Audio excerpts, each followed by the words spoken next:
Isa na namang lalaking nasa drug watchlist ang napatay matapos umano niyang manlaban sa mga pulis. Labis ang hinagpis ng kanyang mga kaanak. Hindi raw drug pusher ang kanilang mahal sa buhay. May panawagan din sila kay Pangulong Duterte at yan po ang tinutukan ni Mav Gonzales. Teka lang! Titignan ko lang! Teka lang!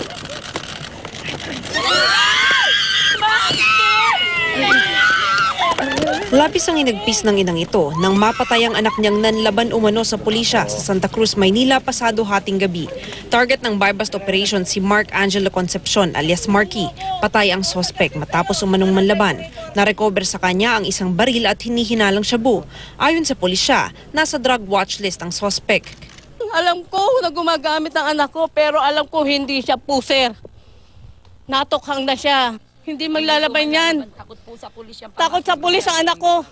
Takot sa away ang anak ko. May mensahe raw siya kay Pangulong Duterte. Mahal na Pangulo, tao lang kami, mahirap. Pero hindi makatwiran yung ginagawa ng mga tao mo. Merong mas matataas. Merong pinangangalagaan ng iba diyang nakakatataas. Pero hindi nahuhuli, hindi napapatay. Pero kung sino yung maliit, siya yung pinapatay nila. Sana, magising din kayo. Maanting nyo ko rin ang puso mo. Kung totoong tao ka, totoong ama ka, kung totoong ama ka ng sambayanan. Mav Gonzales, nakatutok, 24 oras.